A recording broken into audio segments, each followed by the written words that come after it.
के बाद आपका स्वागत है। बात करते हैं राजस्थान में राहुल गांधी की भारत जोड़ो यात्रा की। भारत जोड़ो यात्रा का आज सुबह कुछ यूं रहा नजारा।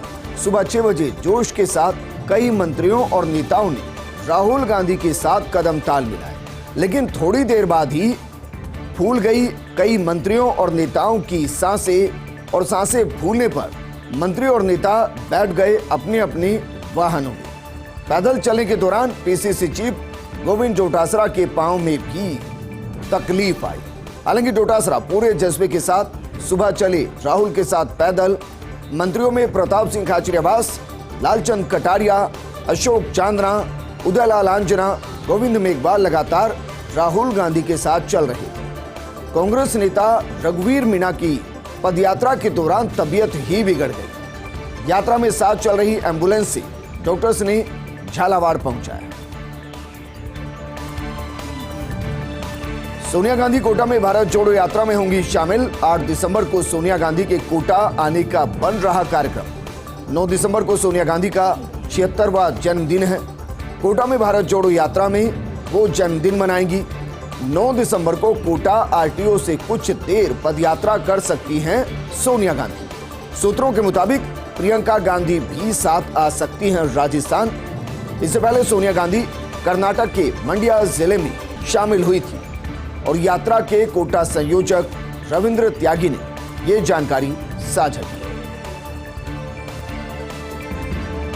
राजस्थान में राहुल गांधी की भारत जोड़ो यात्रा। झालावाड़ में प्रेस वार्ता में मुख्यमंत्री अशोक गहलोत ने कहा, भारत यात्रियों में मैं खासा इंप्रेस हुआ हूं। ये यात्री एसेट साबित होंगे। यूएई और बेल्जियम से आए लोग यात्रा में शामिल हो रहे हैं। पूरी दुनिया के लिए ये यात्रा बेहद अहम है। लोकतंत्र के लिए यात्रा खासी महत्वपूर्ण है। केंद्र सरकार की नीतियों के खिलाफ देश में माहौल है। यात्रा ऐसे समय में निकल रही है जब पूरा देश चिंतित है। यात्रा भारत को जोड़ने का काम कर रही है। जयराम रमेश और दिग्विजय सिंह ने यात्रा का बीड़ा उठाया है। तो मुख्यमंत्री अशोक गहलोत के प्रेस कॉन्फ्रेंस, इसमें उन्होंने कहा कि भारत जोड़ो यात्रा किसी एक व्यक्ति की यात्रा नहीं है। राहुल जी इस यात्रा के मुख्य यात्री हैं। ये चुनाव जीतो यात्रा नहीं है। भारत जोड़ो यात्रा दुनिया के लिए संदेश है। भारत जोड़ो यात्रा के मुद्दे आम जन से जुड़े हैं। भारत जोड़ो यात्रा को अपार समर्थन मिल रहा है। महंगाई से आज आम जन त्रस्त है। अशांति और हिंसा से लोग परेशान हो रहे हैं और ऐसे में इस यात्रा को सियासी तौर पर जोड़कर ना देखा जाए, इसको सामाजिक तौर पर जोड़कर देखा जाए। इसे चुनाव से ना जोड़ा जाए, बल्कि देश में जिस तरीके का माहौल उससे जोड़कर देखा जाए।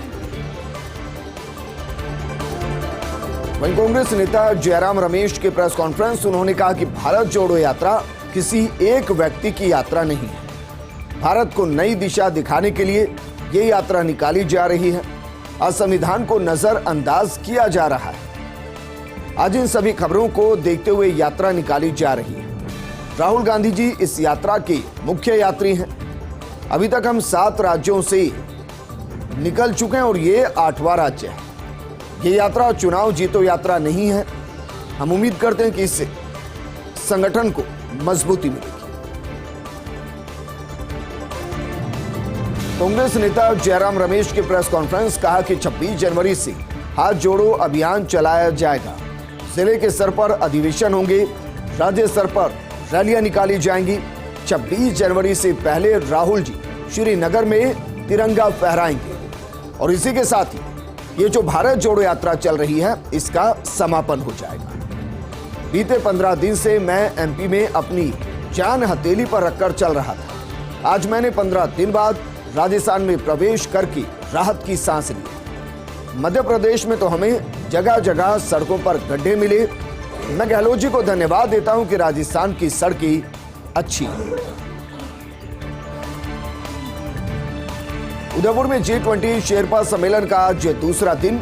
G20 देशों की शेरपा सम्मेलन में बैठकों का दौर लगातार जारी है। भारत के लिए G20 की अध्यक्षता है बेहद खास।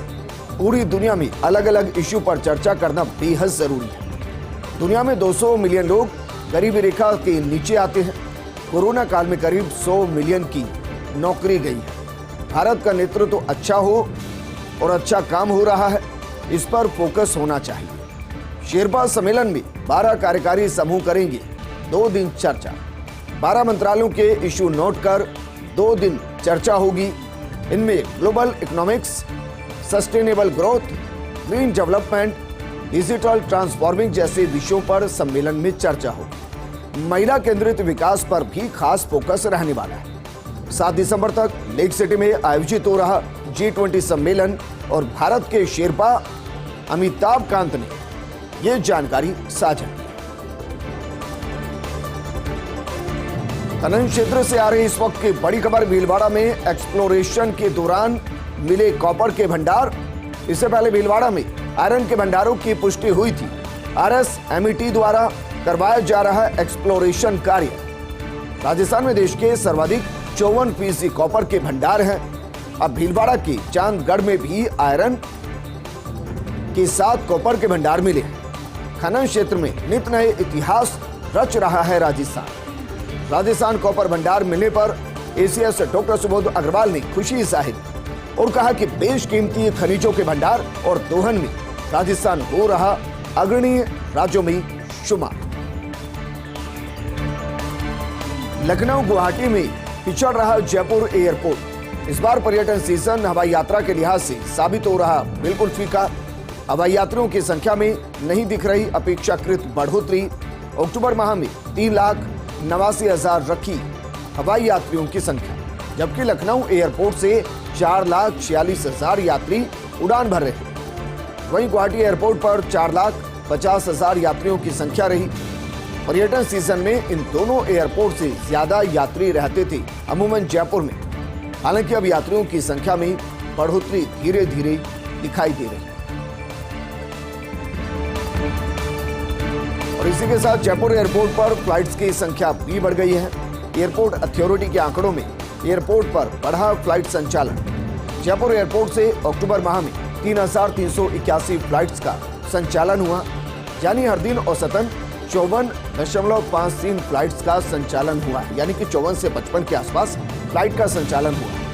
बीते साल की बात की जाए तो अक्टूबर में 2,895 फ्लाइट्स संचालित हुई थी। पिछले साल की तुलना में लगभग 17% या कहें कि 16.8% बढ़ोतरी दर्ज की गई। और बात करते हैं महाराजा की नई उड़ान की। एयर इंडिया ने 12 नए विमान लीज पर लिए हैं।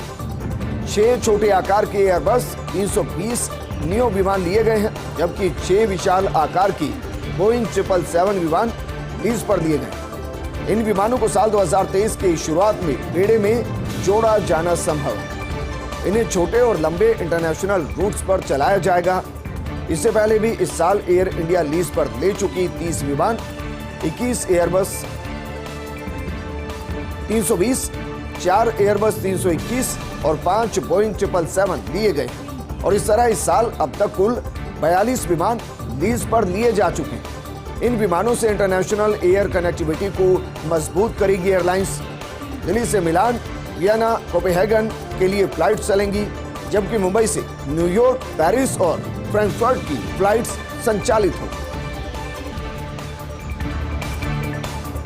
अब रामगढ़ बांध के डूब क्षेत्र में विचरण कर रहे वनराज बाघ ST-24 के रामगढ़ बांध डूब क्षेत्र में पगमार्क मिले हैं। पिछले दिनों टोडा मीणा पहुंच गया था ST-24। अब रामगढ़ बांध क्षेत्र में लगातार पगमार्क मिल रहे हैं। रेंज अधिकारी प्रेम शंकर मीणा और टीम कर रही राउंड द क्लॉक निगरानी। बाघ के मूवमेंट क्षेत्र में लगा रहे हैं कैमरा, ट्रैप, ट्रैकिंग टीम भी मुस्तैद। 3.5 महीने से ज्यादा समय से जमुआ रामगढ़ क्षेत्र में बना चुका है ST-24 अपनी टेरिटरी। सबसे पहले 24 अगस्त को दिखे थे ST-24 की पगमार्क।